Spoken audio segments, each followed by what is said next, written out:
तो चलो बेटा स्टार्ट करते हैं। सब्जेक्ट का नाम सबको मालूम है, फाइनेंशियल मैनेजमेंट, राइट। तो लेट्स स्टार्ट। थोड़ा सा इंट्रोडक्शन देखेंगे। देखो आज का हमारा टारगेट क्या है। आज हम लोग क्या करेंगे,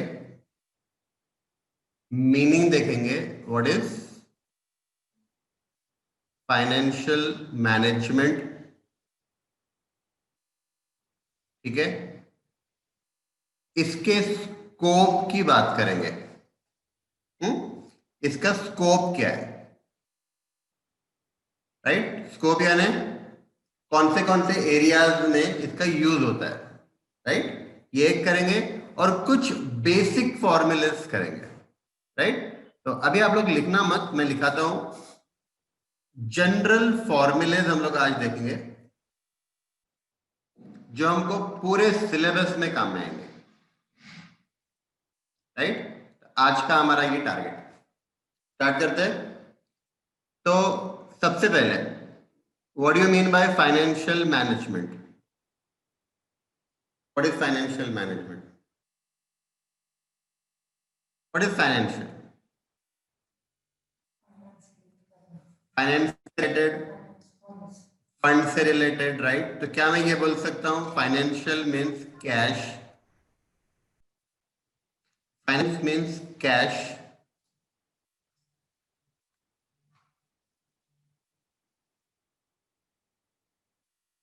और फंड, राइट।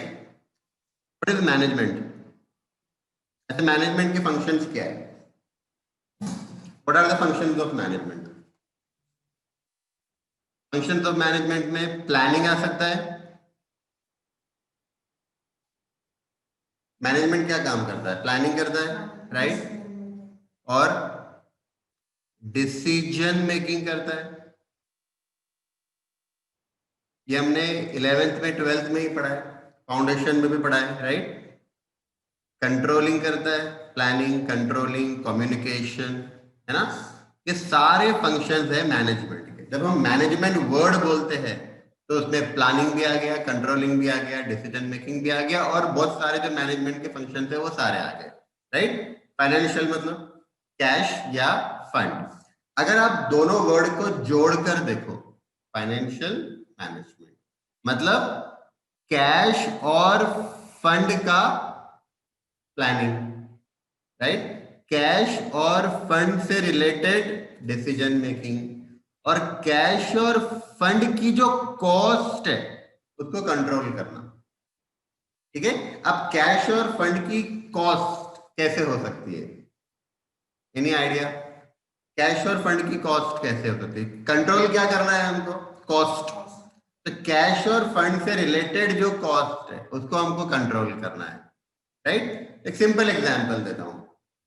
सपोज अगर मैं मेरा पैसा इन्वेस्ट करूं तो मैं 10% प्रॉफिट कमा सकता हूं। एग्जाम्पल 10% रिटर्न एफडी करके या शेयर मार्केट में इन्वेस्ट करके I can earn 10% profit, right. अब वो पैसा अगर मैं इन्वेस्ट नहीं करके मेरे पास होल्ड कर रहा हूं तो जो वो रिटर्न मैं कमा सकता हूं इन्वेस्ट करके, वो रिटर्न मिल रहा है क्या? नहीं। तो वो कॉस्ट हो गया, opportunity cost, right. Opportunity cost हो गया। तो ऐसे बहुत सारे कॉस्ट है, इसको हमको कंट्रोल करना है। तो सिंपल फाइनेंशियल मैनेजमेंट का मतलब होता है जो कैश और फंड हमारे पास है उससे वही सारे फंक्शंस करना जो मैनेजमेंट करता है, लेकिन वो सारे फंक्शंस किस पे करना है? ऑन कैश और ऑन फंड, राइट। सिंपल है। चल, अब एक फाइनेंस मैनेजर जो होता है, हाँ? अब फाइनेंशियल मैनेजमेंट कौन करता है? तो कंपनीज के अंदर फाइनेंस मैनेजर होता है, राइट। आप लोगों ने ये सुना होगा फाइनेंस मैनेजर। इसका काम क्या होता है? फाइनेंस को मैनेज करना, राइट। सीएफओ होता है कंपनी के अंदर, चीफ फाइनेंशियल ऑफिसर, राइट। तो इनका काम है फाइनेंस को मैनेज करना। अब ये क्या मैनेज करते होंगे, क्या काम करते होंगे? एक इमेजिन करो एक बड़ी कंपनी है, वहां पे एक फाइनेंस मैनेजर है, वो फाइनेंस मैनेजर काम क्या करता होगा, जस्ट इमेजिन, राइट। तो उसका जो भी काम है वो काम को हम क्या बोलेंगे, स्कोप। ठीक है, अब हम स्कोप की बात कर रहे हैं, राइट। तो फर्स्ट देखो इसका काम क्या है। हाँ, मैं चाहूंगा आप लोग कॉपी करते जाओ मेरे साथ साथ, राइट। तो हेडिंग लिख लेना, स्कोप ऑफ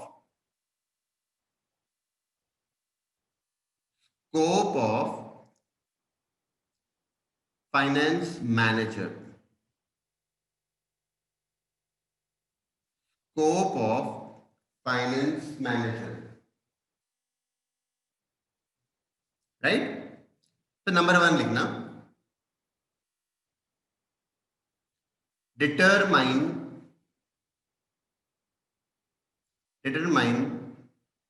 the funds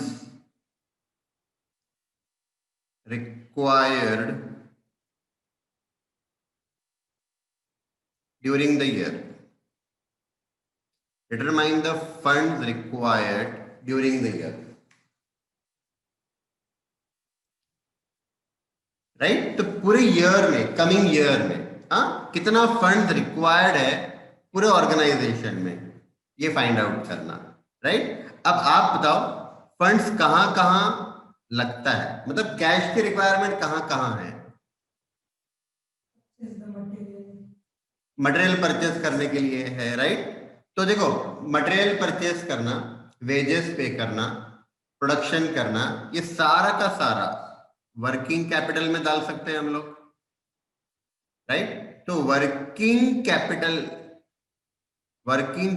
के लिए फंड चाहिए, टैक्स पे करना है, तो ये कैश कहां से आएगा, राइट। तो ये वर्किंग कैपिटल के अंदर टैक्स पे करना है, वो वाला फंड। बैंक से लोन लिया था, उसको इंटरेस्ट देना है, वो वाला फंड, राइट। सैलरी पे करना है, वेजेस पे करना है, मटेरियल का पेमेंट करना है, ये सारा किसमें आ गया, वर्किंग कैपिटल में आ गया, राइट। उसके बाद समझो हमको प्लांट खरीदना है, एग्जाम्पल ले रहे हैं हम लोग, प्लांट परचेस करना है, बिल्डिंग परचेस करना है, फिक्स एसेट परचेस करना है, राइट। एक बिजनेस एक्सपैंड करना है, नए प्रोडक्ट लॉन्च करने हैं, नई ब्रांच खोलनी है, नई फैक्ट्री लगवानी है, ये सबके लिए फंड लगेगा, है ना। एक्सपेंशन करना है,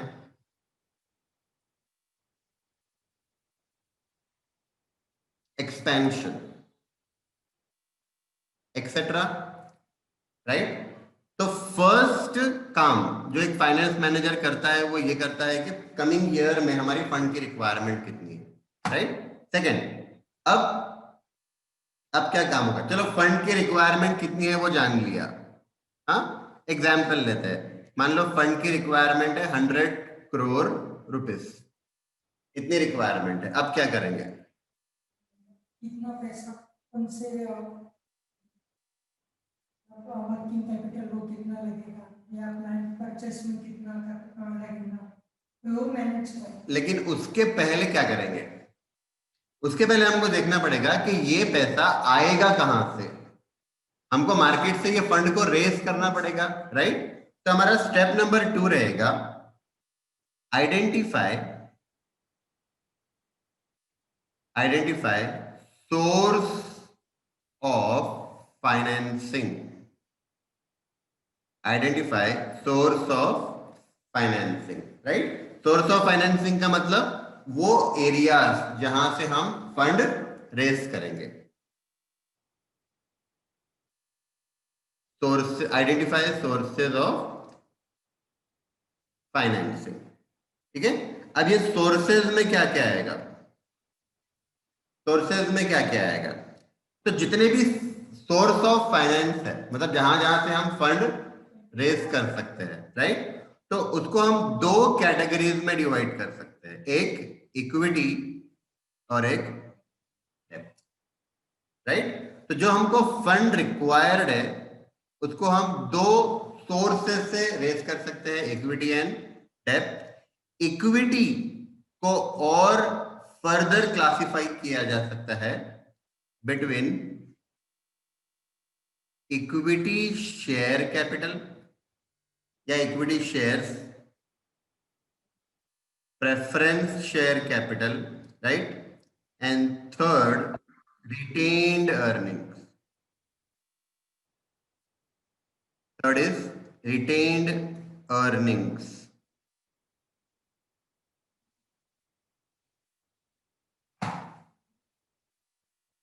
अब हमको इक्विटी शेयर कैपिटल पता है, प्रेफरेंस शेयर कैपिटल पता है, what is retained earning? Reserve and surplus होगा। हाँ, जो रिजर्व एंड सरप्लस है उसको रिटेन्ड अर्निंग बोल सकते हैं। और प्रॉपर डेफिनेशन क्या हो सकता है? अदिति, गीता, आप लोग बेटा चैट करके आंसर बता सकते हो। हाँ, व्हाट इज रिटेन्ड अर्निंग?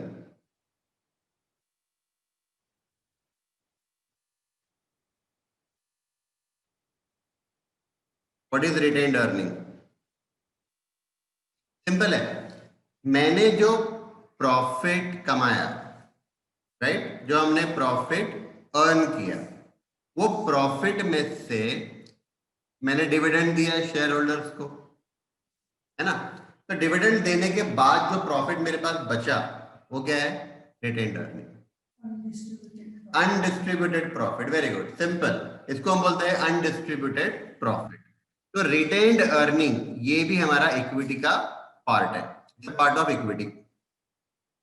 ठीक है, डेप्थ में क्या क्या आएगा? तो डेप्थ में सिंपल है, डेप्थ के अंदर डिबेंचर हो सकता है, राइट, बॉन्ड्स हो सकते हैं और टर्म लोन हो सकता है। टर्म लोन मतलब बैंक से हम लोग मोर देन 1 ईयर का लोन ले रहे हैं, राइट। तो ये हमारे सोर्सेस ऑफ फाइनेंस है। क्या किया हमने? पहले दो कैटेगरीज में डिवाइड किया, इक्विटी एंड डेप्थ। इक्विटी के अंदर equity capital, preference capital, retained earning, right, और डेप्थ के अंदर डिबेंचर, बॉन्ड, टर्म लोन। ठीक है, कॉपी कर लो। डन। नेक्स्ट, अब इसके बाद फाइनेंस मैनेजर क्या करेगा? उसके सारे सोर्स आइडेंटिफाई कर लिया, राइट। अब उसको डिसाइड करना है, capital structure. Decide capital structure, right. What is capital structure? The capital structure is proportion of equity and depth, right. तो अभी जो हमने स्टेप नंबर 2 में देखा था, जो सोर्स ऑफ फाइनेंसिंग है वो इक्विटी और डेप्थ है। तो स्टेप नंबर 2 में जो उसने सारे सोर्सेज आइडेंटिफाई किए कि कहां से हम लोग फंड रेज कर सकते हैं, स्टेप नंबर 3 में उसको डिसाइड करना है कि इक्विटी से कितना फंड रेज करेंगे, कितना फंड रिक्वायर्ड है हमको। एग्जाम्पल के हिसाब से 100 करोड़ रिक्वायर्ड है, राइट। अब ये 100 करोड़ हम इक्विटी से कितना रेज करेंगे और डेप्थ से, ये परसेंटेज डिसाइड करना है। हो सकता है 60% equity 40% depth, 50% equity 50% depth, any proportion is possible. हो सकता है 0% इक्विटी और 100% डेप्थ, राइट। ये परसेंटेज जो होता है, जो प्रपोर्शन है, ये प्रपोर्शन को हम बोलते हैं capital structure, right, capital structure. अभी इसमें एक चीज और समझना कि जब हम कैपिटल स्ट्रक्चर डिसाइड कर रहे हैं कि भाई कितना पैसा इक्विटी से रेज करेंगे, कितना पैसा डेप्थ से रेज करेंगे, राइट, तो इसके लिए कुछ फैक्टर्स हमको ध्यान में रखना है। Factors to be kept in mind, factors to be kept in mind while deciding capital structure. Factors to be kept in mind while deciding capital structure.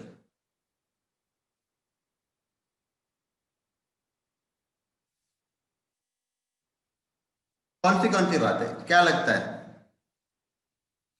Factors to be kept in mind यानी कौन सी बातें हमको ध्यान में रखना है ये decide करने के पहले कि भाई कितना पैसा मैं इक्विटी से रेज करूं, कितना डेप्थ से रेज करूं, राइट।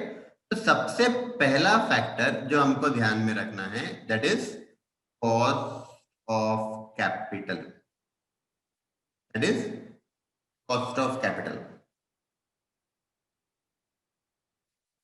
Cost of capital. अब कॉस्ट ऑफ कैपिटल का मतलब क्या होता है? तो बहुत सिंपल है। इक्विटी हमारा कैपिटल है, हाँ, इक्विटी हमारा कैपिटल है, यहां हमने देखा था इक्विटी हमारा कैपिटल है, डेप्थ भी कैपिटल है, राइट।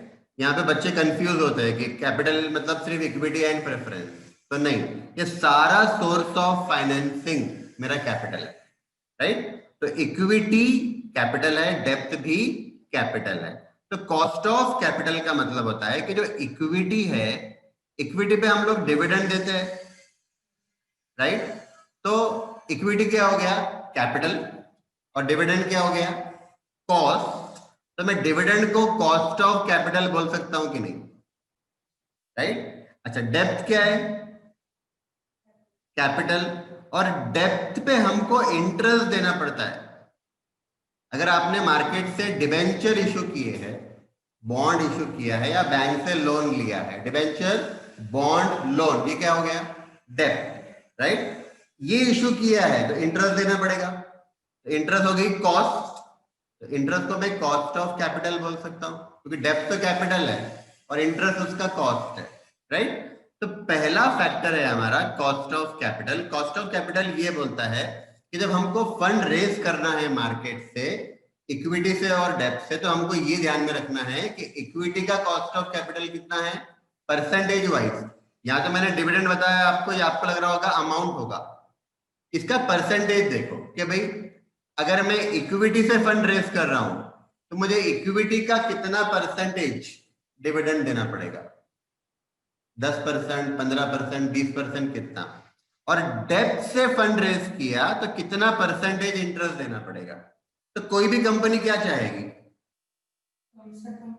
कम से कम कॉस्ट ऑफ कैपिटल हो, राइट। अच्छा, क्या लगता है कौन सा कॉस्ट कम होगा? इक्विटी का कॉस्ट यानी डिविडेंड कम होगा कि डेप्थ का कॉस्ट कम होगा?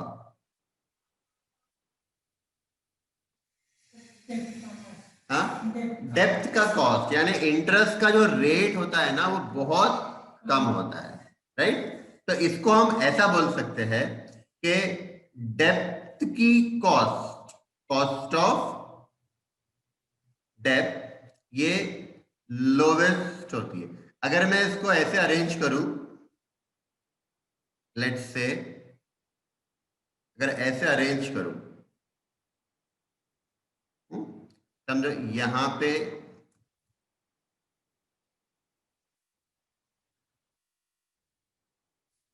लोवेस्ट और यहां पे हाईएस्ट, राइट। तो डेप्थ का कॉस्ट सबसे कम, उसके बाद थोड़ा सा ज्यादा प्रेफरेंस शेयर कैपिटल का कॉस्ट आता है, और सबसे ज्यादा कॉस्ट आता है किसका? Equity share capital.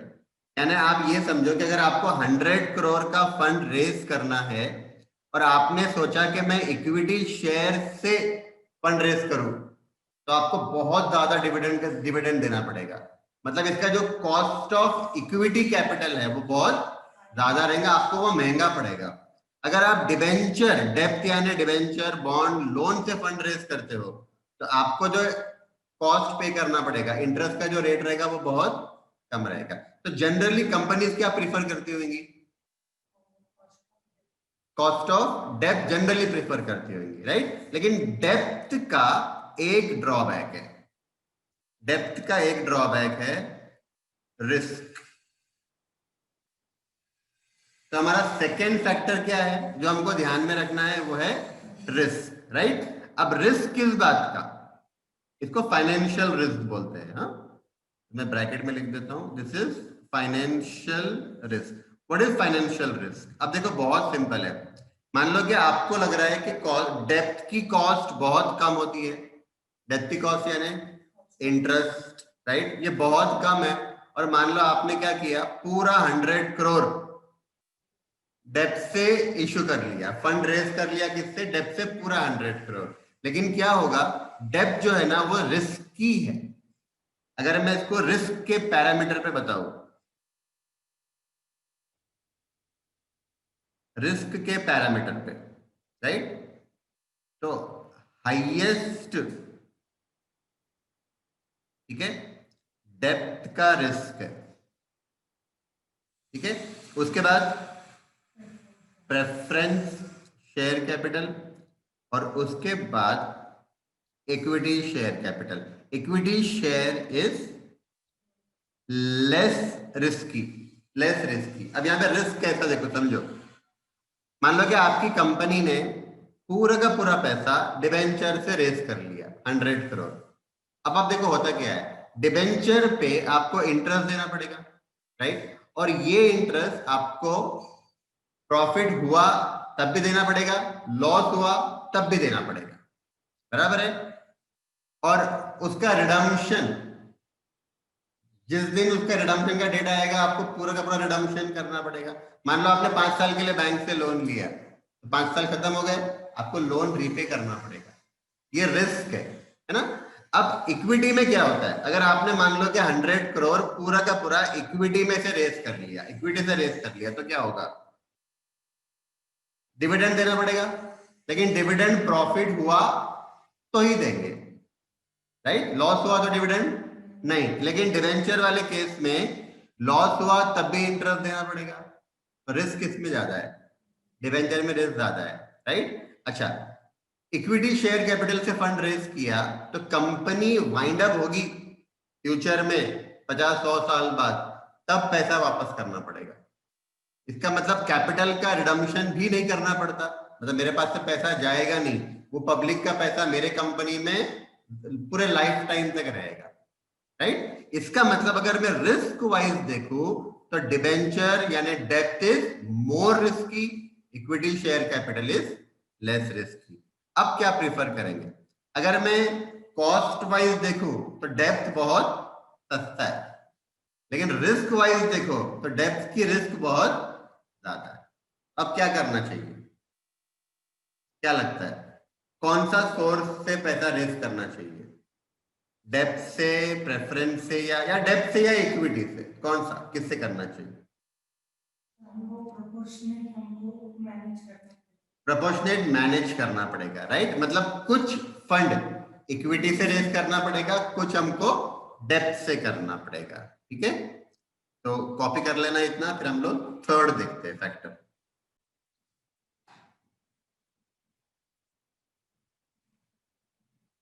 Done. Third factor है हमारा डाइल्यूशन ऑफ कंट्रोल,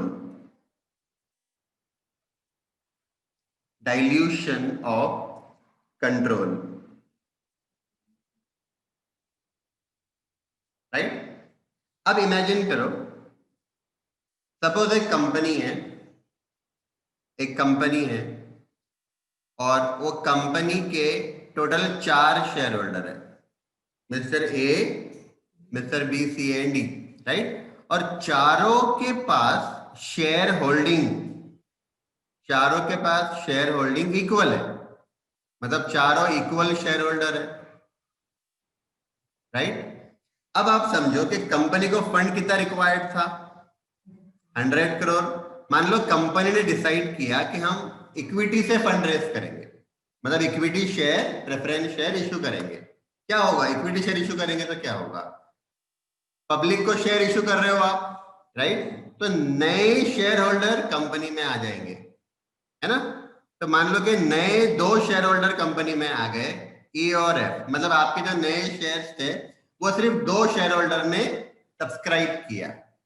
प्रैक्टिकली ऐसे नहीं होगा, खाली समझाने के लिए मैं ये बता रहा हूं। अब कितने शेयर होल्डर हो गए, 6 हो गए, राइट। तो ए, बी, सी और डी के पास जो परसेंटेज था वो कम हो जाएगा, राइट। तो समझो बेटा क्या होगा, अब ए, बी, सी और डी के पास जो 25% शेयर थे वो घटकर 15-16% हो जाएंगे। चलो इमेजिन करो कि एक ही नया शेयर होल्डर आया, लेट्स से एक ही नया शेयर होल्डर आया, राइट। और अब पांचों के पास इक्वल शेयर्स है, तो क्या होगा, अगर पांचों के पास इक्वल शेयर्स है तो हमारी न्यू शेयर होल्डिंग कितनी बन जाएगी, 20%, 20%, 20%, 20% एंड 20%। अब हुआ क्या, हुआ ये कि जो ए बी सी और डी के पास जो कंट्रोल था कंपनी का, जो उनका वोटिंग पावर था, वो क्या हो गया, अब घट गया। इसको कहा जाता है डाइल्यूशन ऑफ कंट्रोल। डाइल्यूट होना का मतलब होता है कम होना, राइट, डाइल्यूशन ऑफ कंट्रोल। आप मुझे बताओ, अगर यही 100 करोड़, अगर यही 100 करोड़ डिबेंचर से या प्रेफरेंस शेयर से रेस करते तो कोई इफेक्ट नहीं होता था। शेयर होल्डर का वोटिंग पावर, उनका कंट्रोल, उस पर कोई इफेक्ट नहीं होता था। वो अभी भी कितना ही रहेगा, 25% ही रहेगा अगर मैंने फंड डेप्थ से रेस किया। तो शेयर होल्डर क्या प्रीफर करेंगे, क्या लगता है, शेयर होल्डर क्या प्रीफर करेंगे, डिवेंचर इश्यू करना प्रीफर करेंगे इस केस में, थर्ड पॉइंट में, थर्ड फैक्टर में, डिवेंचर से फंड रेस करना प्रीफर करेंगे या इक्विटी से करना प्रीफर करेंगे। ऑब्वियसली इक्विटी से करेंगे तो क्या होगा, कंट्रोल डाइल्यूट हो जाएगा, तो वो क्या प्रीफर करेंगे, डिवेंचर। प्रेफरेंस शेयर भी प्रीफर कर सकते हैं, क्योंकि प्रेफरेंस शेयर से भी आपकी वोटिंग पावर कम होने वाली नहीं है, राइट। अदिति क्या लगता है बेटा, डिवेंचर, राइट। तो डिवेंचर से फंड रेस किया तो पैसा आ जाएगा जितना चाहिए उतना, और कंट्रोल डाइल्यूट नहीं होगा। तो डिवेंचर के बेनिफिट कितने हुए, डिवेंचर से फंड रेस करने के बेनिफिट कितने हुए, एक तो कॉस्ट ऑफ कैपिटल कम है, इंटरेस्ट का रेट कम होता है, दूसरा कंट्रोल भी डाइल्यूट नहीं होने वाला है ना। लेकिन एक प्रॉब्लम है कि वो ज्यादा रिस्की है, ठीक है। इसके वजह से हम लोग क्या करते हैं, जितना फंड हमको चाहिए वो हम प्रोपोर्शनेटली बांट देते हैं, किसमें, इक्विटी में और डेब्ट में, राइट। तो चल, ये हमारा थर्ड पॉइंट हुआ। फोर्थ, फोर्थ, फर्स्ट क्या देखा हमने, स्कोप में फर्स्ट क्या देखा, determine fund required during the year, कितना पैसा हमको रिक्वायर्ड है। सेकेंड, वो जो फंड रिक्वायर्ड है उसको कहां कहां से रेस करेंगे, फंड रेस करेंगे। और थर्ड, कैपिटल स्ट्रक्चर डिसाइड किया कि डेब्ट से कितना रेस करेंगे, इक्विटी से कितना रेस करेंगे। और जब कैपिटल स्ट्रक्चर डिसाइड करना होता है तब कौन से फैक्टर ध्यान में रखना है, cost, risk, dilution of control. Cost यानी कॉस्ट ऑफ कैपिटल, रिस्क यानी फाइनेंशियल रिस्क, और dilution of capital, control, dilution of control, right. अब नेक्स्ट, अब क्या हो गया, अब फंड रेस कर लिया ना हमने, फंड रेस कर लिया, ठीक है।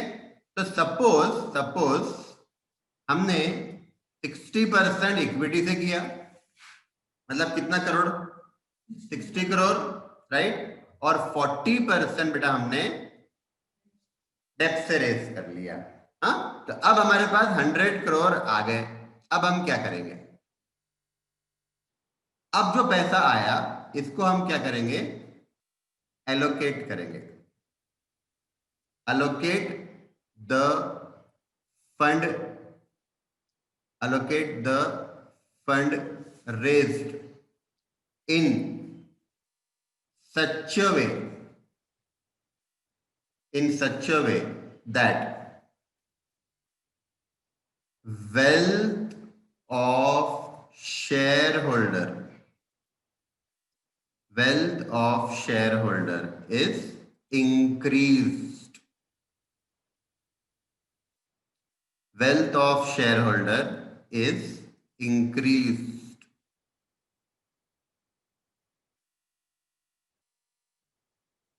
इसको हाईलाइट कर लेना, wealth of share holder is increase, इसको हाईलाइट कर लेना।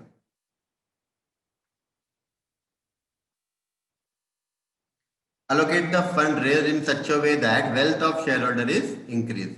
अब जो हमने 100 करोड़ हमने रेज किया था, इसको अलोकेट करना है, राइट। अलोकेट करना, इसको आप इन्वेस्ट करना भी बोल सकते हो। अलोकेट करना मतलब इन्वेस्ट करना, राइट। लेकिन इस तरीके से इन्वेस्ट करो कि शेयर होल्डर की वेल्थ बढ़े, राइट। अब शेयर होल्डर की वेल्थ कैसे बढ़ेगी वो हमको देखना है, राइट। तो देखो सिंपल है, शेयर होल्डर्स वेल्थ, यहां पे एक नोट लिख लेना, नोट डाल देना, share holders wealth will increase, shareholders wealth will increase if return on investment, shareholders wealth will increase if return on investment is more than cost of capital. If return on investment is more than cost of capital.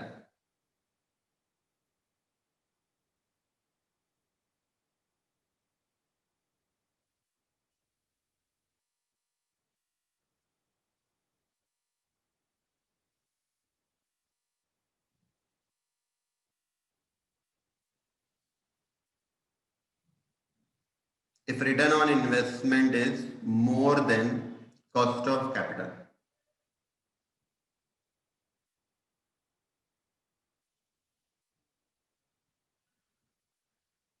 Right, अब समझना, logic समझना, cost of capital यानी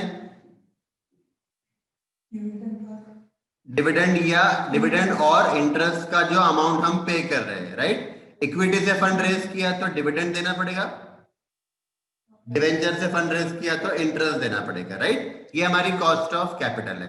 एक simple example देता हूं, मान लो कि आपने बैंक से लोन लिया, राइट। बैंक से लोन लिया 10 लाख रुपए का, बैंक को आप इंटरेस्ट दे रहे हो, बैंक को आप इंटरेस्ट दे रहे हो 10% का, राइट। अब मैंने 10 लाख का लोन लिया बैंक से, वो 10 लाख को मैं इन्वेस्ट कर रहा हूं, ठीक है।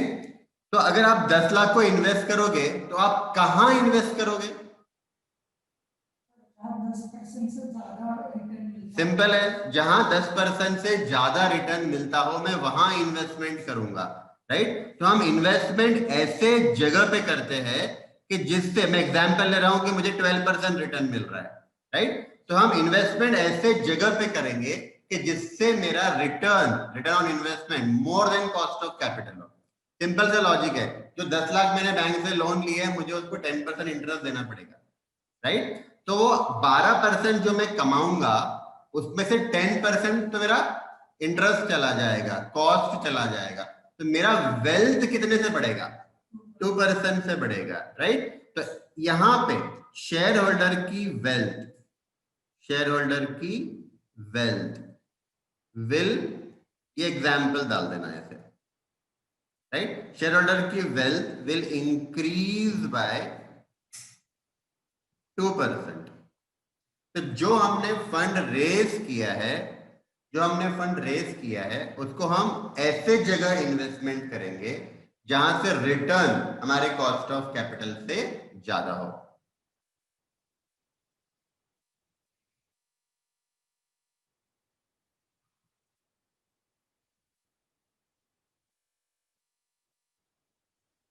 राइट।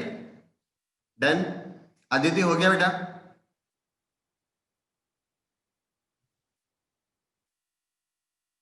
अदिति डन, ठीक है बेटा। तो चल, अभी तक हमने क्या किया? अभी तक हमने फाइनेंशियल मैनेजमेंट का मीनिंग देखा, राइट। और हमने फाइनेंस मैनेजर क्या काम करता है एक ऑर्गेनाइजेशन में वो देखा। अगर मैं शॉर्ट में बताऊं तो फंड कितना रिक्वायर्ड है वो फाइंड आउट कर लो, डिटरमाइन कर लो। वो फंड को कहां कहां से रेज करेंगे वो सोर्स आइडेंटिफाई करो, सोर्स आइडेंटिफाई कर लिए। नंबर 3, कैपिटल स्ट्रक्चर डिसाइड करो कि कौन से सोर्स से कितना फंड आएगा। लेकिन जब कैपिटल स्ट्रक्चर डिसाइड करते हो तो फिर आपको 3 चीजें ध्यान में रखनी है, कॉस्ट ऑफ कैपिटल, रिस्क और थर्ड कंट्रोल, राइट। ये 3 चीजें हमको ध्यान में रखना है और कैपिटल स्ट्रक्चर डिसाइड करना है, फंड रेज कर लेना है। फंड एक बार आ गया तो वो फंड को हमको इन्वेस्ट करना है, अलोकेट करना है। जहां भी आप पैसा लगाओ, जहां भी आपको इंश्योर करना है कि वो फंड से, इन्वेस्टमेंट से जो रिटर्न है वो हमारे कॉस्ट ऑफ कैपिटल से ज्यादा। डन। तो चल, अब हम लोग क्या कर रहे हैं, नेक्स्ट पार्ट है, अब हम कुछ जनरल फॉर्मूलेज देख रहे हैं, राइट। जनरल फॉर्मूलेज, ये फॉर्मूलेज इतने इंपॉर्टेंट है कि आपको पूरे सिलेबस में काम में आएंगे, राइट। अभी तक हमने कोई चैप्टर स्टार्ट नहीं किया है, जस्ट हम लोग एक इंट्रोडक्शन ले रहे हैं, ठीक है। तो जो फॉर्मूलाज अभी देख रहे हैं, very very important formulas. But आप लोग हेडिंग लिख लो, general formulas,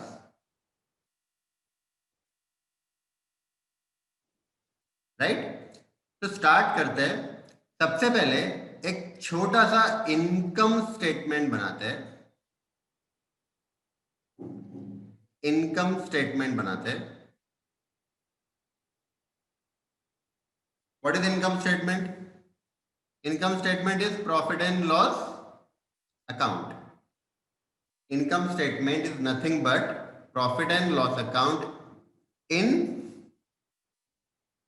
vertical form. Profit and loss account in vertical form. Generally हम लोग profit and loss account horizontally बनाते हैं अकाउंट फॉर्म में, है ना। अगर मैं उसको वर्टिकली बनाऊं तो क्या बन जाएगा? Income statement, right. तो स्टार्ट करते हैं। कोई भी इनकम स्टेटमेंट स्टार्ट होता है कहां से? सेल्स से स्टार्ट होता है, ठीक है। सेल्स में से सबसे पहले हम वेरिएबल कॉस्ट लेस करेंगे, वीसी यानी वेरिएबल कॉस्ट लेस करेंगे। आप लोगों ने मार्जिनल कॉस्टिंग में पढ़ा होगा, सेल्स माइनस वेरिएबल कॉस्ट करने पर क्या मिलता है? कंट्रीब्यूशन मिलता है। सेल्स माइनस वेरिएबल कॉस्ट किया, कंट्रीब्यूशन आ गया, राइट। कंट्रीब्यूशन में से हम फिक्स कॉस्ट लेस करते हैं ना, कंट्रीब्यूशन में से हम फिक्स कॉस्ट लेस करते हैं। इसको ऑपरेटिंग फिक्स्ड कॉस्ट बोलेंगे, ऑपरेटिंग फिक्स कॉस्ट लेस करेंगे, ठीक है। अब इसमें एक चीज समझना बेटा, एक चीज समझना, total cost can be classified into variable cost and fix cost. ये हम लोगों ने इंटरमीडिएट में पढ़ा हुआ है, राइट, कॉस्टिंग में पढ़ा हुआ है। फिक्स कॉस्ट जो होता है ना, फिक्स कॉस्ट दो टाइप के होते हैं। एक होता है operating fix cost, operating fix cost यानी सैलरी, राइट, रेंट, डेप्रिसिएशन, ये सारा का सारा क्या है? ऑपरेटिंग फिक्स कॉस्ट है। एक होता है फाइनेंशियल फिक्स कॉस्ट,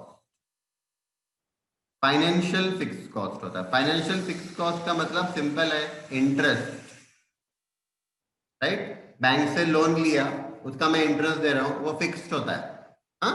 तो फिक्स कॉस्ट को दो पार्ट में डिवाइड कर दिया, operating fix cost and financial fix cost. थोड़ा सा साइड में इसको इतना कॉपी कर लेना, कर लिया। आ जाओ, अब हम क्या करेंगे? ऑपरेटिंग फिक्स कॉस्ट लेस करेंगे। मतलब क्या क्या लेस कर रहे हैं हम लोग? सैलरी, रेंट, डेप्रिसिएशन, इंश्योरेंस, ये सब हमने लेस कर दिया। अब हमको मिल जाएगा ऑपरेटिंग प्रॉफिट,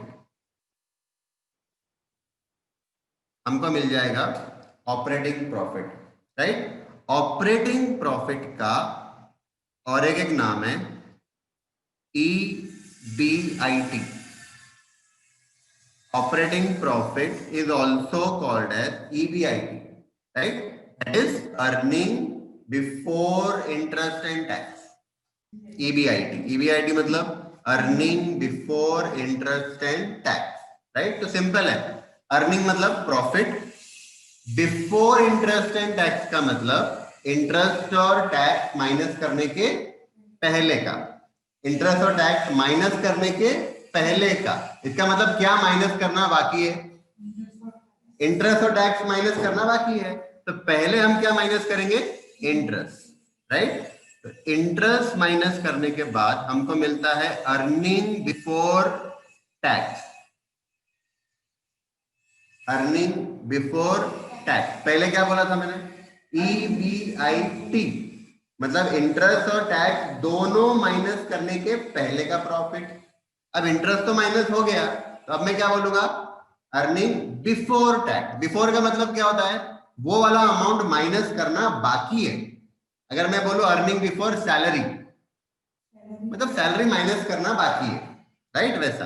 तो अर्निंग बिफोर टैक्स में से ऑब्वियसली अब क्या लेस होगा, टैक्स, इनकम टैक्स लेस करेंगे, ठीक है। इनकम टैक्स लेस करने के बाद हमको मिलता है earnings after tax. Earnings after tax, right. Earning after tax को हम लोग नेट प्रॉफिट भी बोल सकते हैं। Earning after tax is your net profit. आ गया, प्रॉफिट आ गया। प्रॉफिट में से क्या करेंगे हम, डिविडेंड देंगे। प्रॉफिट में से हम लोग डिविडेंड देंगे। पहले किसको डिविडेंड देंगे, प्रेफरेंस शेयर होल्डर्स को डिविडेंड पहले दिया जाएगा, राइट। तो minus preference dividend, preference share holders को हमने डिविडेंड दे दिया। अच्छा, इंटरेस्ट पहले दिया कि डिविडेंड पहले दिया, इंटरेस्ट पहले दिया, राइट। तो अगर प्रायोरिटी देखेंगे ना, तो debenture holders, bond holders, bank जिनसे लोन लिया, उनको इंटरेस्ट पहले दिया जाता है, ये प्रायोरिटी। उसके बाद हम लोग गवर्नमेंट को टैक्स देते हैं। उसके बाद प्रेफरेंस शेयर होल्डर्स को डिविडेंड देंगे और फिर इक्विटी शेयर होल्डर को देंगे। प्रायोरिटी पहले इंटरेस्ट, फिर टैक्स देंगे गवर्नमेंट को, प्रेफरेंस शेयर होल्डर्स को डिविडेंड देंगे, इक्विटी शेयर होल्डर्स को डिविडेंड देंगे, राइट। अब जो बैलेंस बचेगा ना, इसको हम बोलेंगे earnings, earnings of equity share holders. This will be called as earnings of equity share holders.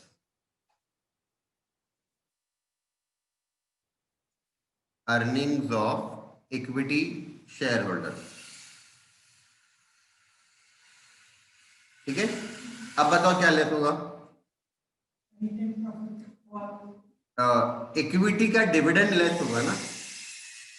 अभी हमने इक्विटी का डिविडेंड दिया नहीं है, हम क्या बोल रहे हैं, ये जो अमाउंट है ना, ये जो अमाउंट है, ये अमाउंट पूरा का पूरा, पूरा का पूरा अमाउंट किसका है, इक्विटी शेयर होल्डर्स का है।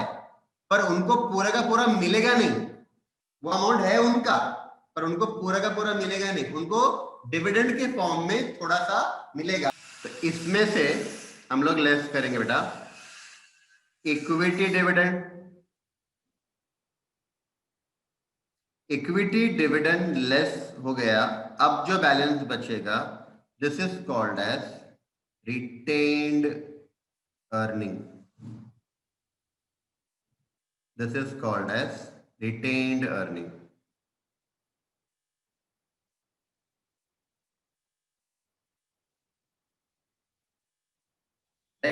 तो ये हमारा कंप्लीट इनकम स्टेटमेंट। स्टार्ट कहां से किया, सेल्स से। पहले लेस किया वेरिएबल कॉस्ट, कंट्रीब्यूशन आ गया, फिर लेस किया ऑपरेटिंग फिक्स कॉस्ट, राइट। अब ऑपरेटिंग फिक्स कॉस्ट मतलब सिंपल है, सैलरी, रेंट, डेप्रिसिएशन, इंश्योरेंस को हम लोग क्या बोलते हैं, ऑपरेटिंग फिक्स कॉस्ट, राइट। ये लेस कर लिया, ऑपरेटिंग प्रॉफिट आ जाएगा। ऑपरेटिंग प्रॉफिट का और एक नाम EBIT। EBIT में से पहले क्या लेस करेंगे, इंटरेस्ट। ये आपको सीक्वेंस याद रखना है, interest, tax, preference dividend, equity dividend, right.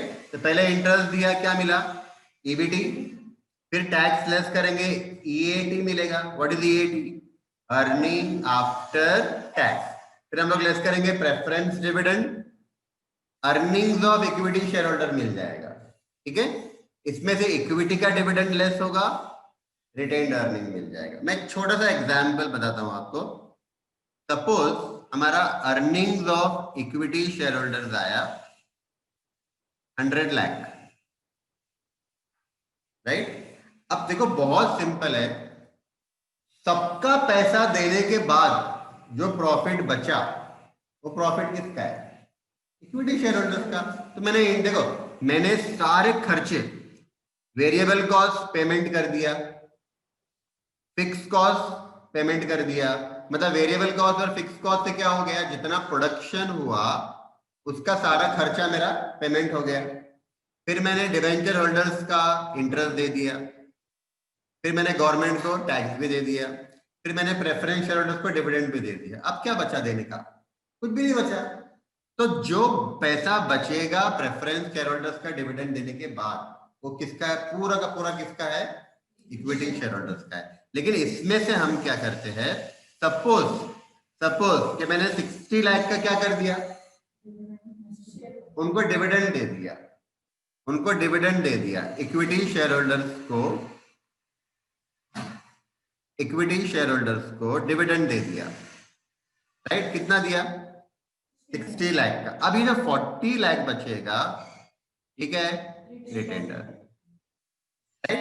तो ये 40 लाख इक्विटी शेयर होल्डर्स का ही फंड है कि नहीं? उनका ही फंड है। It's a part of equity share holders fund. खाली इतना है कि ये पैसा उनको दे नहीं रहे हम लोग, कि हमारे पास ही रख रहे हैं। कंपनी ये 40 लाख अपने खुद के पास रख रही है, और ये 40 लाख को हम क्या करेंगे पता है? इन्वेस्टमेंट करेंगे। हमको हमारा बिजनेस एक्सपैंड करना है, राइट? एक्सपैंड करने के लिए पैसा कहां से आएगा? तो रिटेन्ड अर्निंग से पैसा आएगा। तो ये पैसा हम लोग एक्सपेंशन के लिए यूज करेंगे। चलो एक्सपेंशन नहीं करना है, मतलब नया फैक्ट्री लगाना नहीं है, नया ब्रांच ओपन नहीं करना है, तो अगले साल लॉस हो रहा है तो फिर डिविडेंड कहां से देंगे? तो ये प्रॉफिट काम में है। समझ में आ रहा है? मान लो कि 100 लाख का हमारा earnings of equity share holder हुआ, पूरा का पूरा 100 लाख दे दिया, तो डिविडेंड दे दिया पूरा का पूरा, तो रिटेन अर्निंग बचेगा ही नहीं। और जब ये बचेगा नहीं तो दिक्कत आएगी। हमको इन्वेस्टमेंट, नया प्लांट खरीदना है, तो पैसा कहां से आएगा नया प्लांट खरीदने के लिए? फिर लोन लो। अगर ये पैसा अगर मैं नहीं बचाऊं तो प्लांट खरीदने के लिए पैसा कहां से आएगा? नया लोन लेना पड़ेगा, शेयर इश्यू करना पड़ेगा, है ना? उस सबसे बेस्ट सोर्स ऑफ फाइनेंस क्या है? रिटेन अर्निंग सबसे बेस्ट है ना? कोई फॉर्मेलिटीज करने की जरूरत नहीं है। आप खाली इमेजिन करो, इक्विटी शेयर इश्यू करना है, कितनी फॉर्मेलिटीज, लॉज है, कंप्लाई करना पड़ेगा, अंडरराइटर को अपॉइंट करना पड़ेगा, फिर शेयर इश्यू पूरा नहीं हुआ तो शेयर इश्यू कैंसिल भी हो सकता है। याद है ना, 90% की लिमिट है। आपको जितने शेयर इश्यू करने हैं, अगर 90% सब्सक्राइब नहीं हुआ तो पूरा इश्यू कैंसिल। मतलब बहुत सारे प्रॉब्लम्स है। तो बेस्ट तरीका क्या है कि अपना ही प्रॉफिट बचाओ और उसको यूज करो एक्सपेंशन के लिए, है ना? अब हम क्या करेंगे, on the basis of this statement हम लोग कुछ फॉर्मूलेज बनाएंगे, ठीक है? तो हमारा पहला फॉर्मूला है बेटा, स्टार्ट करना। अब यहां से हम लोग फॉर्मूलेज देख रहे हैं।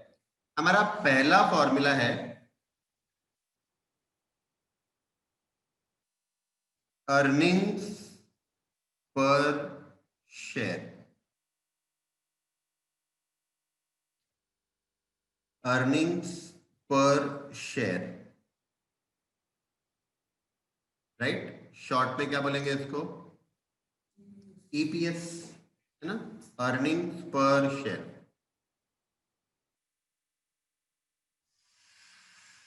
अब देखो, अर्निंग पर शेयर का मतलब क्या हुआ?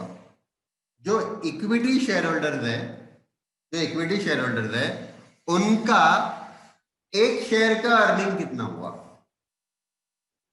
इक्विटी शेयर होल्डर्स का एक शेयर का अर्निंग कितना हुआ? हमारे एग्जाम्पल में earnings of equity share holder कितना है?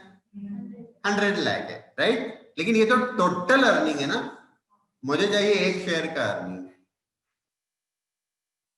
राइट? तो मैं क्या करूंगा, मैं सिंपल 100 लाख को नंबर ऑफ इक्विटी शेयर से डिवाइड कर दूंगा। जब नंबर ऑफ इक्विटी शेयर से आप डिवाइड कर दो, आपको एक शेयर का अर्निंग मिल जाएगा, राइट? तो फॉर्मूला क्या बन जाता है? फॉर्मूला बन जाता है earnings of equity share holder, earnings of equity share holder divided by total number of equity share, total number of equity share, right. मैं कुछ एग्जाम्पल ले रहा हूं, आप लोग मत लिखना, ठीक है, आप लोग सिर्फ फॉर्मूला लिखना। हमारे एग्जाम्पल में 100 लाख क्या था, earnings of equity share holder, 100 lakh rupees था। मान लो बेटा कि 10 लाख इक्विटी शेयर है, ठीक है।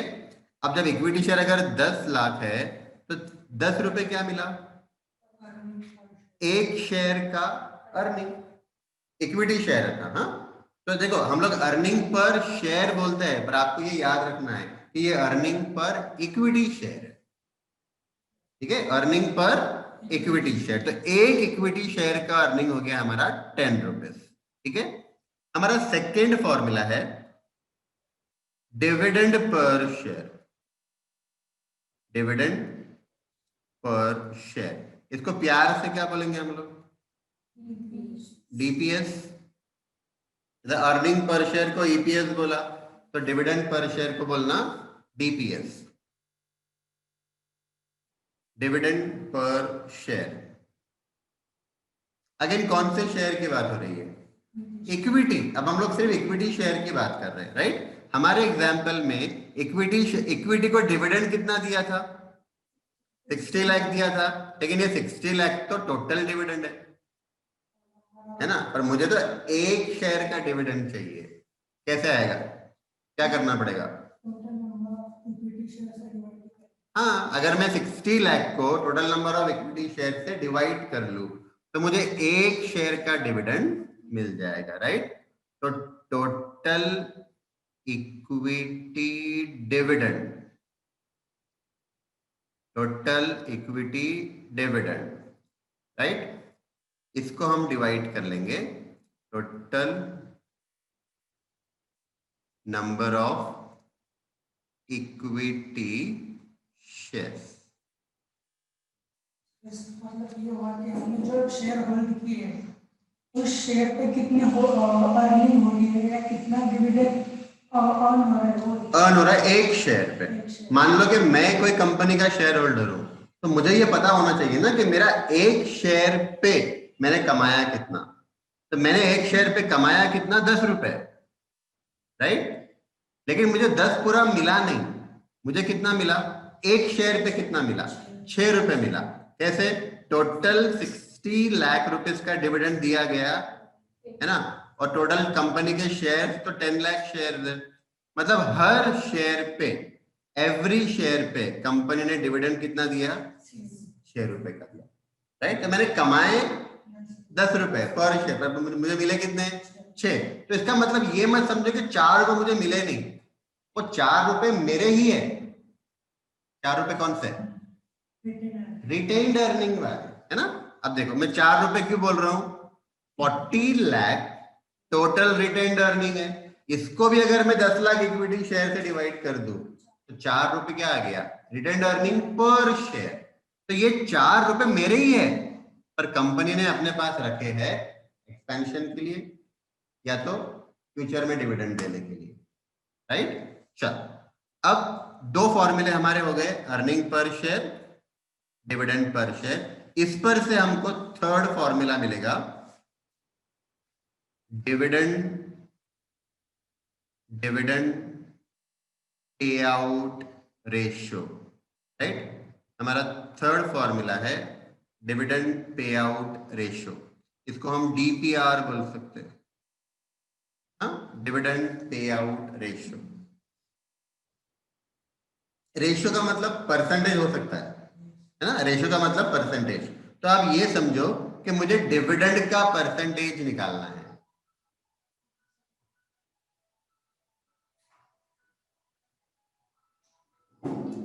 उसको टच मत होने देना।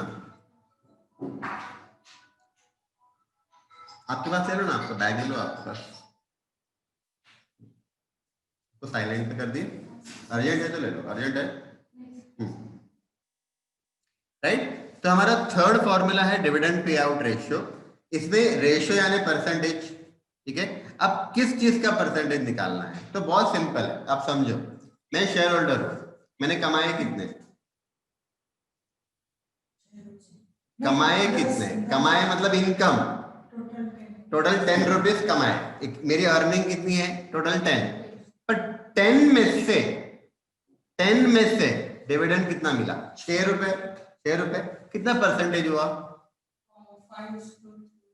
परसेंटेज कितना हुआ, 60%, 60% ना, 10 रुपए कमाए अर्निंग पर, उसमें से 6 रुपए का डिविडेंड मिला, मतलब वो जो डिविडेंड है वो 60% कमाया, मिला, डिविडेंड मिला कितना, 60%, इसको हम बोलते हैं डिविडेंड पे आउट रेशियो। तो बेटा हमारा फॉर्मूला कैसे बनेगा, डीपीआर आएगा न्यूमरेटर में, डीपीआर नहीं, डीपीएस, हमारा फॉर्मूला कैसे बनेगा, तो डिविडेंड पर शेयर आएगा न्यूमरेटर में, अर्निंग पर शेयर आएगा डिनोमिनेटर, इससे हमको मिलता है dividend payout ratio, dividend payout ratio यानी कितना परसेंटेज डिविडेंड शेयर होल्डर को मिला, इक्विटी शेयर होल्डर को मिला। तो अगर मैं अमाउंट के साथ बताऊं तो 6 रुपए मिला पर शेयर,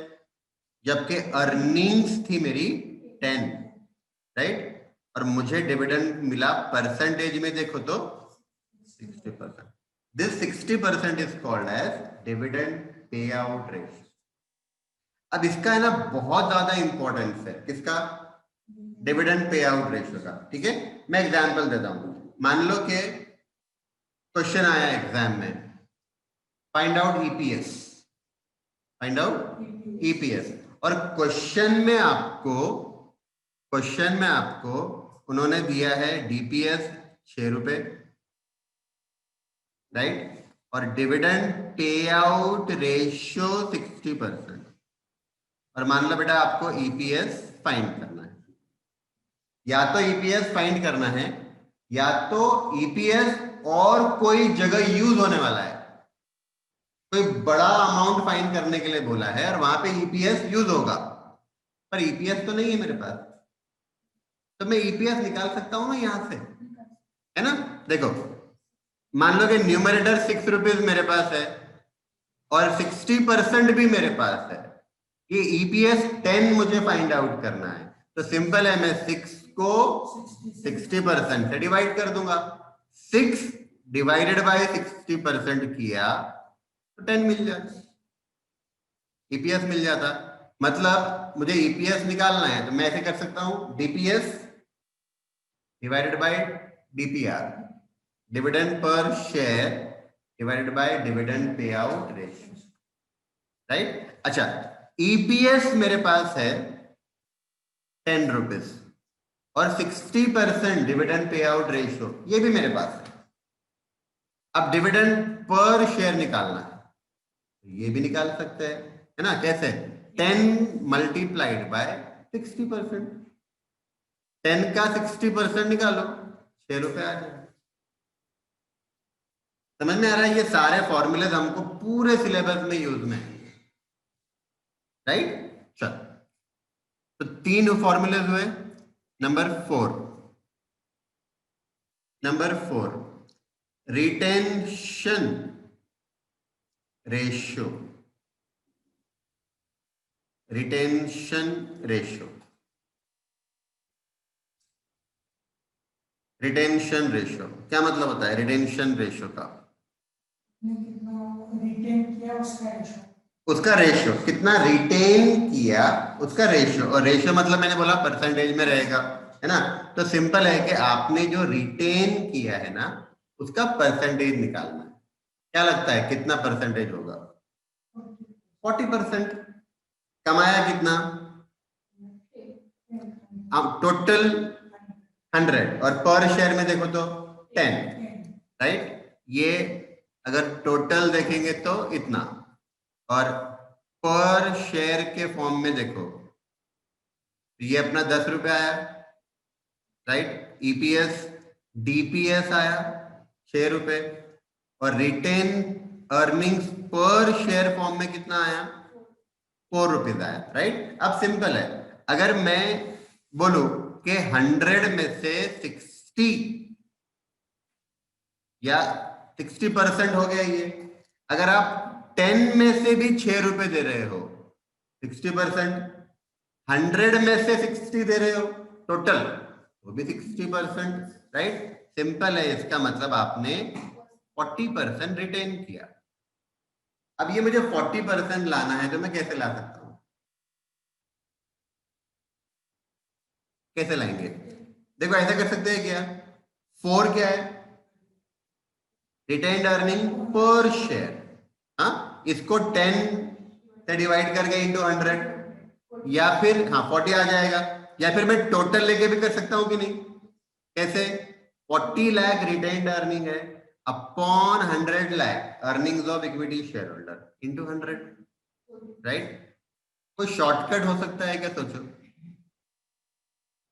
कोई शॉर्टकट हो सकता है क्या? क्या मैं 100% में से dividend payout ratio minus कर लूं तो, है ना, तो 100% तो अर्निंग्स है, इसमें से 60% डिविडेंड दिया शेयर होल्डर्स को, मतलब कंपनी ने अपने अर्निंग का 40% रिटेन किया, 40% ऑफ अर्निंग रिटेन किया। और देखो मैं जब भी अर्निंग बोलूंगा ना, तो आपने समझना है earnings of equity share holder की बात हो रही है। देखो जो अमाउंट ज्यादा इंपॉर्टेंट है ना, उस पर मैं ज्यादा फोकस कर रहा हूं, ठीक है। तो पूरे सिलेबस में आप देखना earnings of equity share holder बार बार आएगा, ठीक है।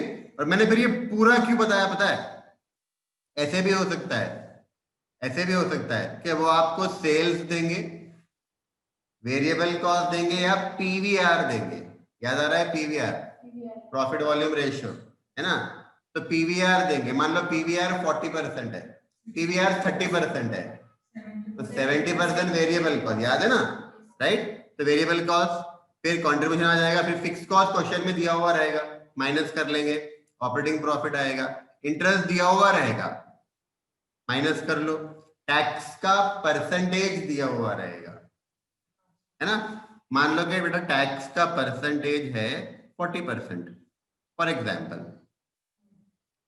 तो 40% किस पे लेंगे, ईबीटी पे ले लेना, ईबीटी का 40%, राइट। तो टैक्स माइनस कर दिया, ईएटी आ गया, उसमें से फिर क्या माइनस करूंगा मैं, प्रेफरेंस डिविडेंड, और फिर मुझे क्या मिलेगा, अर्निंग।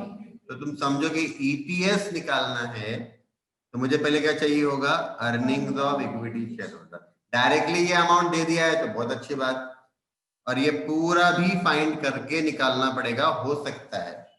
एक बार क्वेश्चन आया था एग्जाम में, हमको सेल्स फाइंड करने के लिए बोल दिया था, हमको बोला था फाइंड आउट सेल्स, राइट। और क्या दिया था, इमेजिन करो, ईपीएस दिया हुआ था, ईपीएस 10 रुपीज दिया हुआ था, तो रिवर्स वर्किंग करके फिर सेल्स, तो और कभी कभी ऐसे भी होता है, हाँ, वो आपको बोलेंगे ईबीआईटी फाइंड करो, राइट। तो मैंने पूरा इनकम स्टेटमेंट बताया ही इसके लिए कि कुछ भी फाइंड करने के लिए आएगा ना, हमने वो करते आना चाहिए, राइट। चल, तो ये कॉपी किया आप लोगों ने, नंबर 5, राइट। नंबर 4 हो गया, नंबर 5, नंबर 5 है रिटर्न ऑन इन्वेस्टमेंट,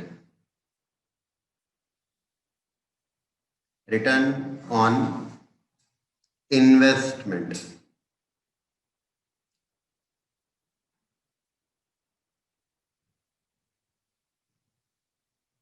राइट।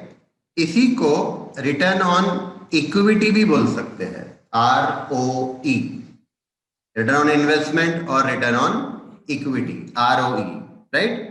अब सिंपल है, देखो बेटा कि अगर मैं मेरा एग्जाम्पल लूं, ठीक है, मान लो कि मैंने एक शेयर परचेज किया, मैंने एक शेयर परचेज किया कंपनी का 50 रुपीज का, राइट। तो ये शेयर मैंने मार्केट प्राइस जो चल रही है वो प्राइस से परचेज किया होगा, है ना। और कंपनी ने अर्न किया 10 रुपीज, मैंने शेयर खरीदा था 50 रुपीज का, ये मेरा इन्वेस्टमेंट हो गया, और कंपनी ने अर्न कितना किया, 10 रुपीज, राइट। तो अर्न किया मतलब ईपीएस, हाँ, तो आप समझो बेटा कि मैंने 50 रुपए इन्वेस्टमेंट किए थे और कंपनी ने मुझे 10 रुपए का ईपीएस दिया। इट मींस 20% क्या हो गया, रिटर्न ऑन इक्विटी। ये है ना, आप शेयर होल्डर के एंगल से सोचो, राइट, कि अगर शेयर होल्डर इन्वेस्टमेंट कर रहा है तो कंपनी उसको कितना रिटर्न दे रही है, ठीक है। या इसको हम कंपनी के एंगल से भी बोल सकते हैं। अभी देखो सिंपल सी बात है, कंपनी ने शेयर इशू किए, ठीक है, तो कंपनी को वो पैसा मिला शेयर इशू करके, कंपनी ने क्या किया होगा वो पैसे का, इन्वेस्ट किया होगा। कंपनी जब शेयर इशू कर रही है, पैसा आ रहा है, कंपनी ने उसको इन्वेस्ट किया होगा, राइट। वो इन्वेस्टमेंट करके कंपनी ने कमाया कितना, ईपीएस कमाया, राइट। तो ये कंपनी का रिटर्न ऑन इन्वेस्टमेंट भी है। तो इसी को आप रिटर्न ऑन इन्वेस्टमेंट बोल सकते हो या रिटर्न ऑन इक्विटी बोल सकते हो, ठीक है। अब देखना, जो फॉर्मूला हमको चाहिए था ना वो हमको अब मिलेगा। हमको फॉर्मूला चाहिए था बेटा growth rate, growth rate in dividend and earning, growth rate in dividend and earning.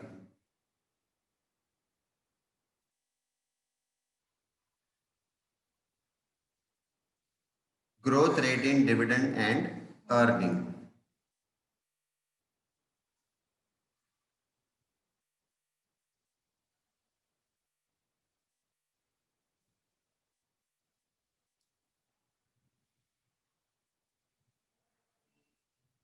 Right. तो देखना, हमने रिटेंशन रेशियो कैलकुलेट किया हुआ है, रिटेंशन रेशियो कैलकुलेट किया है ना, और इसको अगर मैं मल्टीप्लाई करूं आरओई से, इसको मल्टीप्लाई करूं आरओई से, तो क्या मिलना चाहिए हमको, growth rate in dividend and earning, growth rate in dividend and earning, right. अब देखना, हमारे एग्जाम्पल में रिटेंशन रेशियो कितना आया था,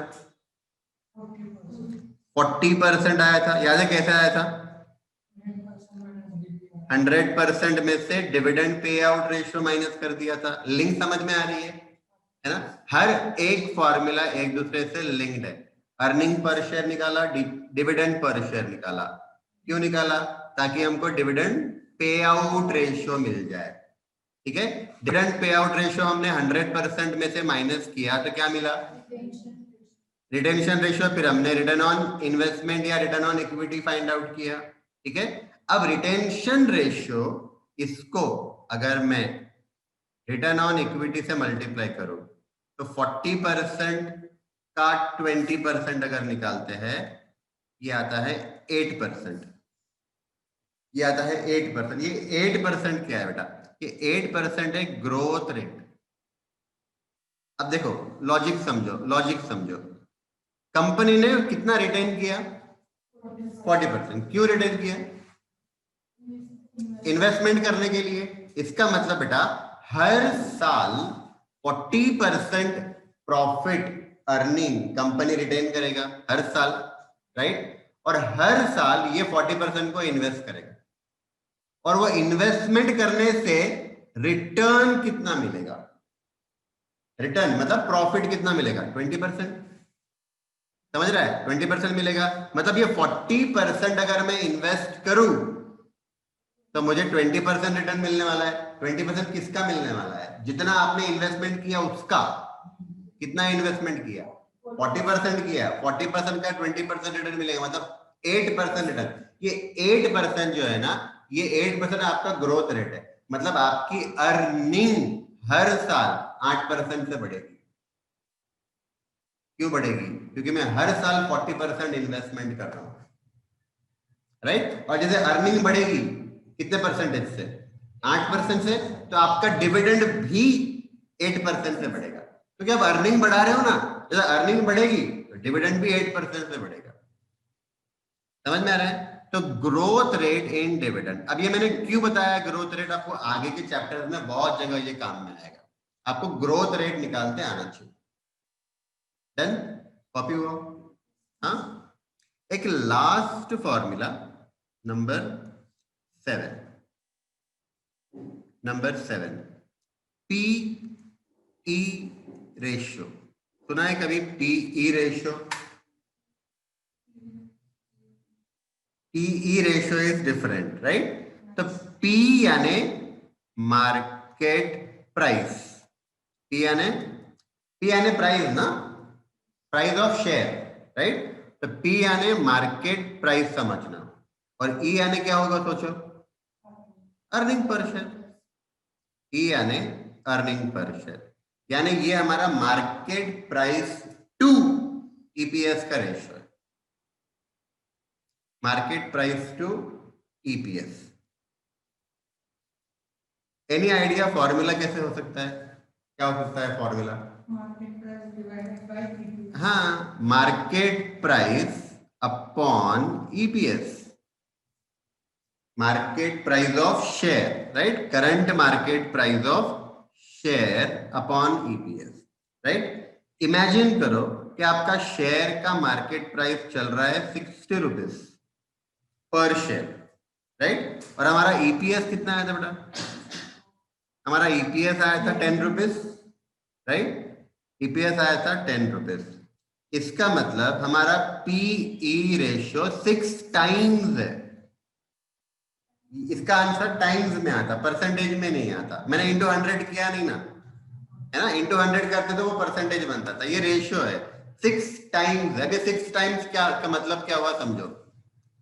कंपनी का ईपीएस 10 रुपए, राइट? तो आप समझो कंपनी को वो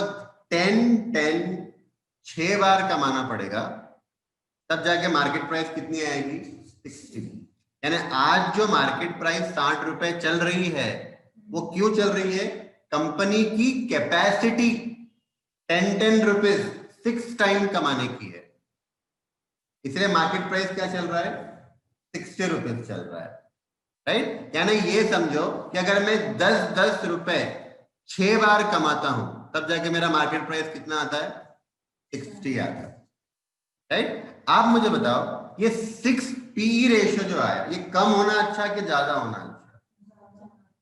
ये कम होना अच्छा, डिपेंड करता है। देखो अगर मैं बोलूं कि मेरा ये 6 टाइम्स 3 है, ये 3 है, तो मार्केट प्राइस मेरी 60 है, तो 60 डिवाइडेड बाई 3 करके मेरा ईपीएस कितना? 20। तो आपको 20 रुपीज कमाना पड़ेगा 3 बार, तब जाके आपका मार्केट प्राइस आएगा 60।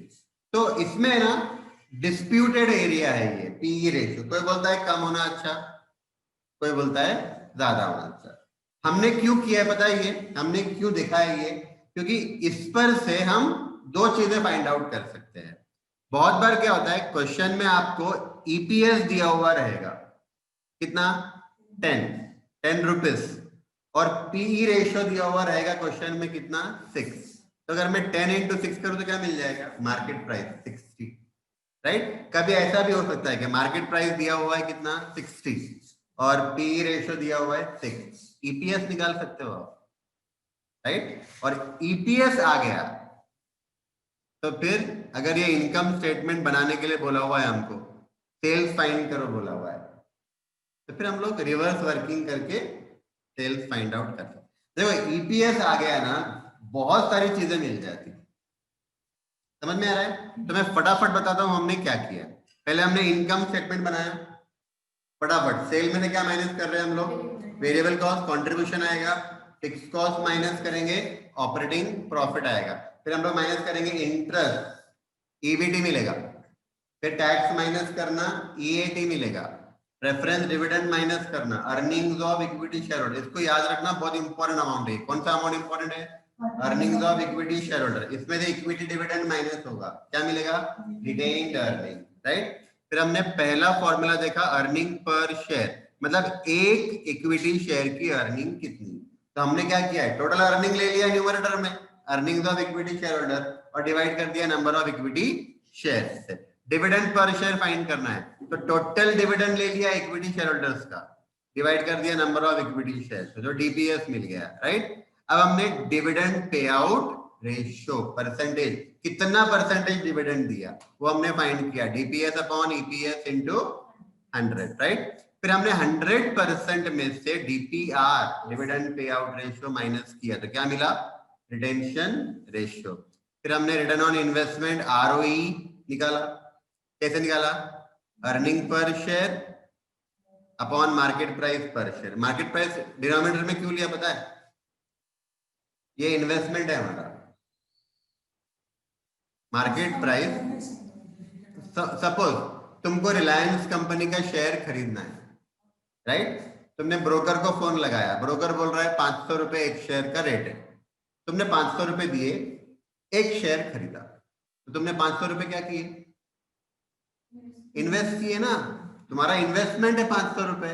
तो मार्केट प्राइस तुम्हारा इन्वेस्टमेंट हुआ कि नहीं, इन्वेस्टमेंट हुआ। और एक साल बाद मालूम पड़ा कि तुमको 100 रुपीज का अर्निंग पर शेयर मिला। रिलायंस कंपनी ने पूरे ईयर में ईपीएस कितना कमाया, 100। तो तुमने जो 500 रुपीज के शेयर में इन्वेस्टमेंट किया था, तुमको ईपीएस मिला कितना, 100 मिला। तुम्हारा रिटर्न कितना हो गया, 20% हो गया ना, समझ में आ रहा है। तो ये शेयर होल्डर के एंगल से। वैसे ही कंपनी के एंगल से सोचो, तो कंपनी ने इन्वेस्टमेंट किया, उस पर उसको 20% रिटर्न मिलता है।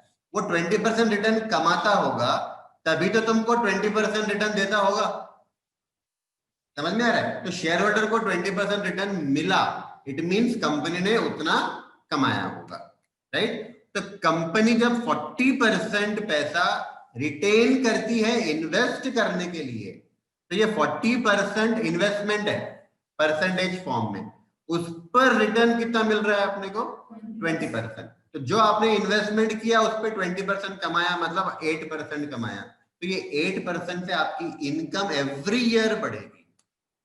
तो मान लो प्रीवियस ईयर आपका ईपीएस कितना आया था, 10 रुपीज आया था, previous year your EPS was 10। अगले साल तुम्हारा ईपीएस जो है ना 8% ज्यादा आएगा, नहीं 10 का 8%, 10.8 आएगा। 10 रुपीज ईपीएस था ना, उसका 10 का 8% ज्यादा।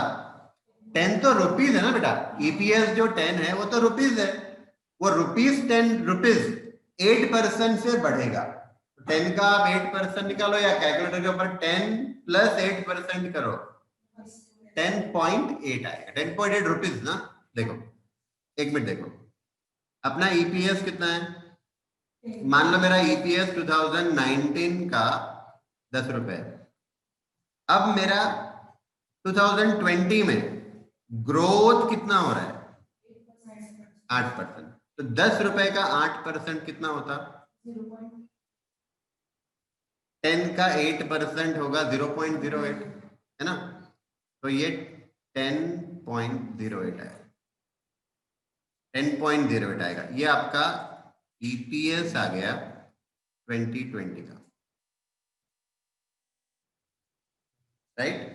तो जस्ट इमेजिन कैसा हो सकता है कि नहीं, आपको बोलेंगे ईपीएस करंट ईयर का निकालो, और लास्ट ईयर का क्वेश्चन में दिया हुआ रहेगा, मतलब 10 क्वेश्चन में दिया हुआ है, आपको बोलेंगे करंट ईयर का ईपीएस निकालो, तो क्या चाहिए होगा उसके लिए, ग्रोथ रेट चाहिए होगा। और ग्रोथ रेट कैसे आएगा बेटा, retention ratio multiplied by ROE, return on investment या रिटर्न ऑन इक्विटी। फिर रिटेंशन रेशियो कैसे आएगा, तो 100% में से dividend payout ratio minus करके। डिविडेंड पे आउट रेशियो कैसे आएगा, है ना। ये सब तुमको एकदम रट्टा होना चाहिए, लर्न तो थोड़ा बहुत तो लर्न करना पड़ेगा। 80-90% समझ लेना, 10-20% थोड़ा बहुत याद रखना जरूरी है। आपको लोग बोलेंगे कि नहीं याद नहीं रखने का, रट्टा नहीं मारने का, पूरा का पूरा समझ लेना, पर नहीं पॉसिबल है। 80-90% समझ लेना, 10-20% थोड़ा बहुत याद रखना जरूरी है, ठीक है। तो डिविडेंड पे आउट रेशियो आ गया, ठीक है। फिर डिविडेंड पे आउट रेशियो कैसे निकाला, तो उसके लिए आपको ईपीएस निकालते आना चाहिए, डीपीएस निकालते आना चाहिए। ठीक है, तो चलो फ्रेंड्स, आज की क्लास हम लोग एंड करेंगे। आई होप आपको पूरा समझ में आया होगा, राइट। फ्रेंड्स, आप लोग घर पर एक बार वो इनकम स्टेटमेंट वापस से देख लो अच्छे से, और सारे फॉर्मूले आपको 2 बार 3 बार एकदम अच्छे से रीड करना है, राइट। आप देखना आगे के सारे चैप्टर्स में आपको ये फॉर्मूले काम में आएंगे। ठीक है, तो फ्रेंड्स हम लोग कल से स्टार्ट करेंगे हमारा first chapter, cost of capital. Till then, thank you and take care.